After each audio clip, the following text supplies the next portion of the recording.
Hello, I'm Catherine Ingram. And I'm Mark Matousek. And we'd like to welcome you to Dharma Salon. This is our first one, a video blog.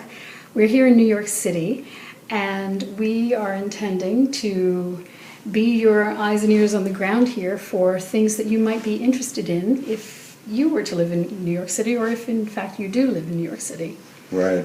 We went to the Met the other day and saw the Andy Warhol exhibit, which I thought was absolutely fascinating. Yeah, it was so especially as a kind of historical document. Yeah. No, it was amazing, actually. It's so many memories flooded through. I mean, I had even forgotten that he'd been shot, for instance. No, I knew it at the time, but I forgot. Yeah. No, that was one of the strangest things. I worked for him. I know. And he had this very strange effect when you shook his hand. There was no emotion really in his body. Yeah. And what he had said is that after Valerie Solanas shot him, it was like he was looking at the world through a television screen, and he just didn't have any emotional connection to the world. And you can feel that in the work.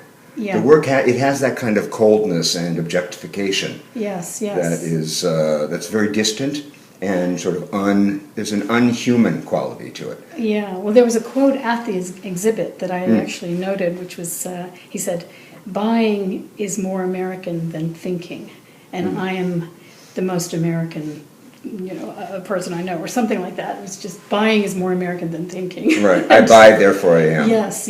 And I guess he was quite a collector as well. Did you? He never threw anything away. Right. He was like a hoarder. He was a hoarder. I mean, he never threw away a coffee can. Right. There was a bathroom at the magazine that just had his wigs stored in it. Oh my that was God. locked up and nobody could go in. There's a famous story about Andy when he was first starting out as an industrial designer, Right. as a graphic artist. He couldn't really find his way as an artist until somebody said, "Well, what do you love more than anything else?" And he said, "Money." They said, "You should paint dollar bills." So that's how Andy's first started doing his dollar bill series. Wow. And then one thing led to another. Right. But for the first time I met him, he was sitting in a room, pointing at a projection of a portrait on the wall, telling his assistant what color to put where.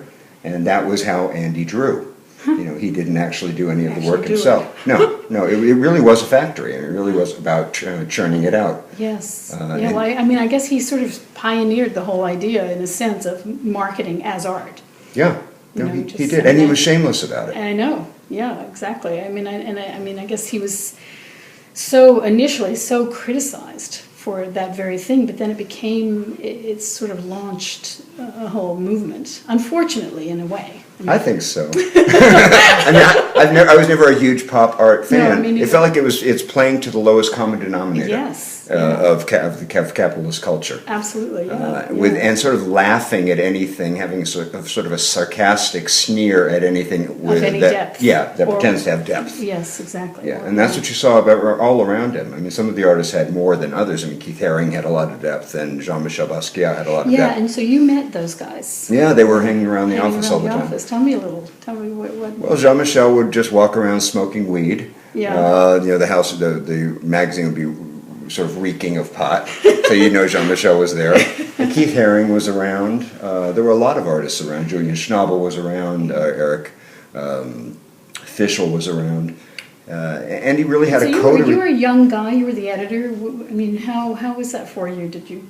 It was a magazine. Was it exciting? It was exciting, and he worked us to the bone. Yeah. We got paid nothing. He was also famously cheap. And it was a magazine. It was a publishing job. So I would work 12, 14-hour days. Wow. I was not out partying with him at the clubs. When I would say I work for Andy Warhol, people thought I was out partying at the clubs. Like you had this high life and au contraire. I was redacting tapes and writing blurbs. Yeah. But it was a fascinating time to be there because he had a kind of genius. He was an empty genius. Yes. And it had a kind of emptiness was the quality of it.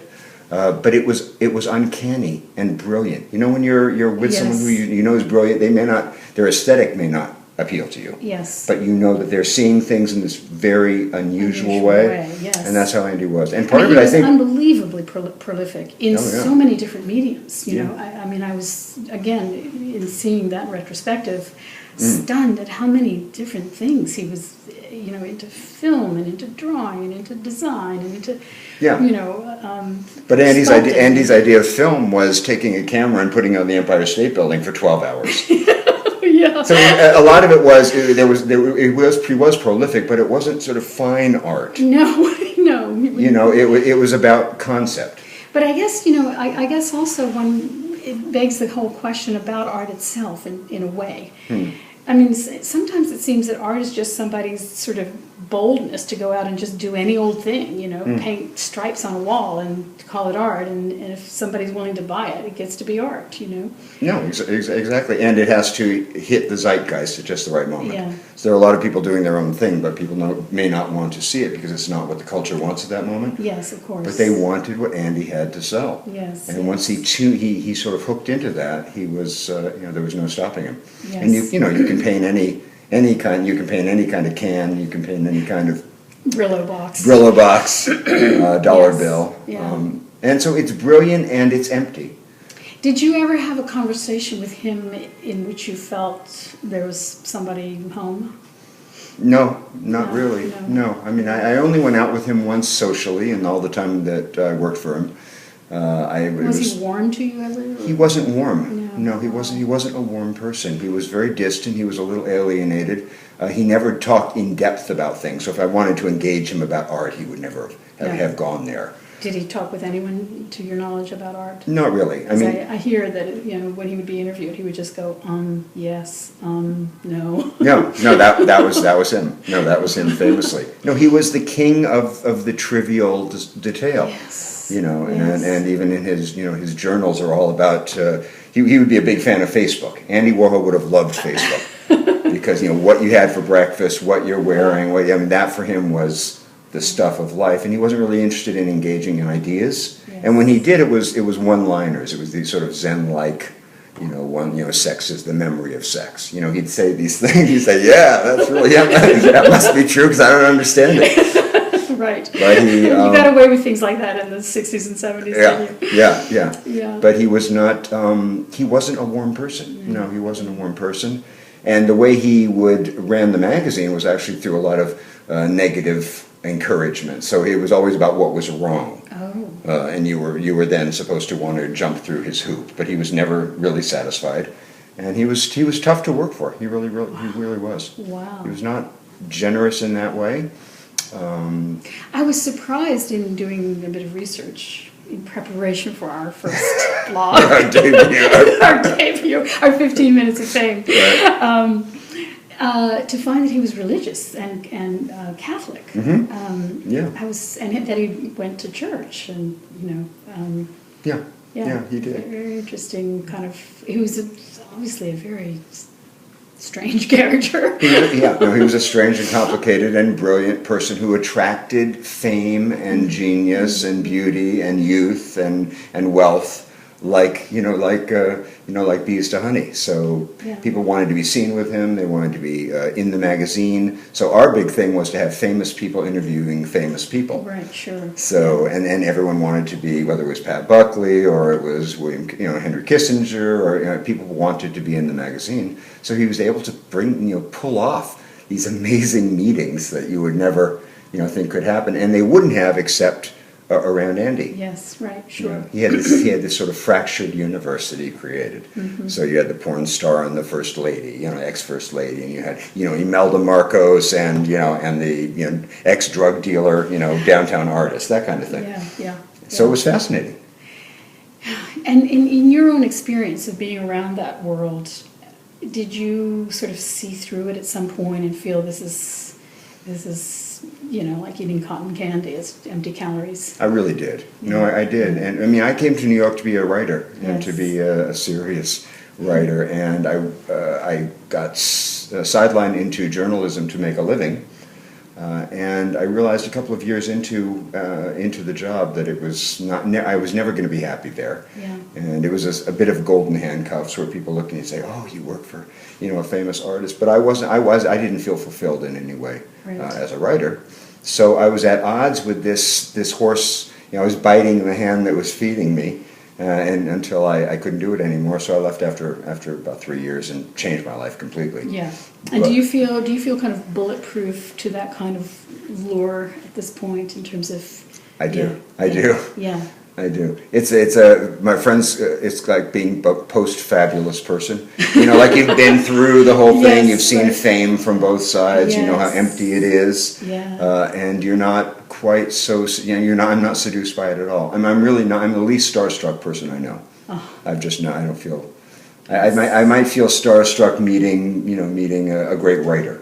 Mm-hmm. But not but a movie star or a celebrity. You realize how empty celebrity is. These kids would come in the magazine, they'd be famous, literally, they'd be famous for a month or two, and then nobody had heard of them. Right. So it's sad, and there's real pathos to the fame machine. Yeah, absolutely. Yeah, there's a study in Great Britain in which something like way more than half of the kids, the 16 or 17-year-olds who were asked what they wanted to be when they grew up, said they wanted to be famous. Yeah. Not famous for anything, Right. not anything else connected, just famous. Right. Right. Yeah. Right. Yeah. And it's completely empty. And now look at reality TV. All you have to do is be ridiculous and Make a fool of yourself. make a fool of yourself, and a million people give you hits on Twitter. So no, it's empty and it's fascinating at the same time. Yeah. And Andy was a perfect mirror for that because there was no there.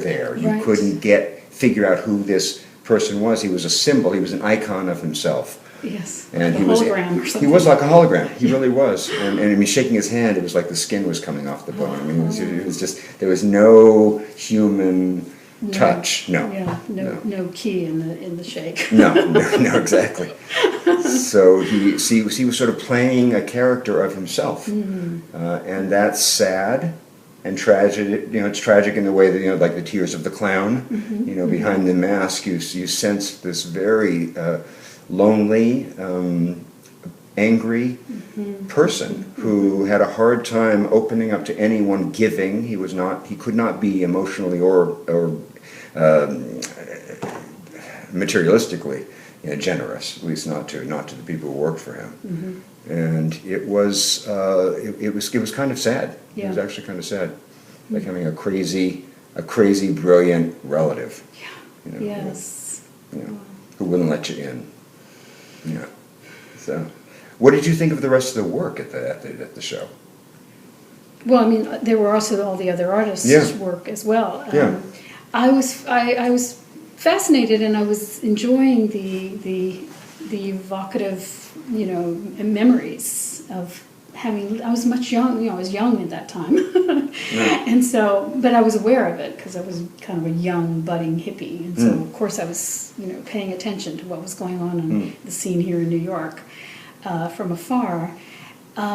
So it was, it was triggering a lot of old feelings as I was wandering through there. And, one of the things I think is interesting to have about this conversation is that, when you're looking at that stuff from afar, you're imagining this level of glamour and interest and fabulous conversations and ways that you're being stretched in all directions and life is just roaring through you, like there's a feeling that you're maybe missing something if you're living in the hinterlands and, just living a so-called regular life. But I love having this conversation to to dispel any idea that you were missing anything. Yeah. You know what I love before we finish? Yes. The story you told me about you and Joseph. Yes. And about what that taught you about art. I thought that was profound. Can you say it again? Yes. Well, I was saying to you when we were at the museum after we saw the Warhol exhibit, we wandered through the Matisse exhibit as well, and we were talking the other day about how I feel very kind of ignorant about the art world, and that in the 1970s, I went with my friend Joseph Goldstein to an exhibit in Boston called Zenga and Nanga, and it was landscape paintings from the 15th century by Japanese masters, and it was like walking through heaven. Like every image was just it was just like a breeze passing over your face, and we had to walk in the museum. We had to walk down through the stairs through the rest of the museum to get out, and we were passing through, the European art, actually from the same era, pretty much. And the European art was so depressing. People in massive amounts of of clothing with up to their necks and grim faces and lots of pictures of beheadings and religious iconography, all of it just grim. And something in me ratcheted around at that moment. And what came to me was that I love art that makes me feel good and makes me feel peaceful. I don't need to be provoked because I can get enough provocation watching the news or walking on the street here. I don't need any more provocation.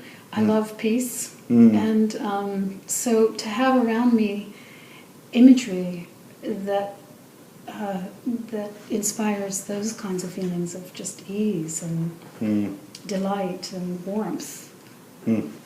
Right. Is what you're looking for. Is what I prefer to And live with. that's the opposite of what a lot of art is about. I know. Certainly the show that we just saw. Yeah. It was all about irony. Yeah. And a lot of sexuality. Yeah. A lot of technology. Yeah. And none of those things that really just bespeak peace, transcendence. Love, all of those kinds of things. No. Yeah. One time, Gregory Gillespie, who was a well-known painter in the time, he committed suicide, unfortunately, but he was a friend of mine, and he came to see me in the 1970s, I guess, in my apartment in Cambridge. And he looked around at what I had on the walls, and he said, "Oh, I get it. You're into beauty." What a concept. And I thought, isn't everyone into beauty? But everyone is not. No, absolutely and not. fair enough. No, That's how it a lot of is. people hear that and they say, "Oh, you want touchy-feely, warm and fuzzy art." Yeah. No, most people want to be provoked. Most people want to be unsettled. I know. They want to have their eyes open. They want to Yes. be challenged. Yeah. And that's not what They want to be agitated, or they agitated. want to be, yes. Absolutely. Yeah. Yeah, and it's not what you're looking for in art. No, I never want to be provoked. Anyway, Okay, this that's is great. sort of it for us today. Great. And we will continue to do this. We'll we'll go around to the events. We'll pick the ones we hope you'll like. Yeah, welcome. See you next time.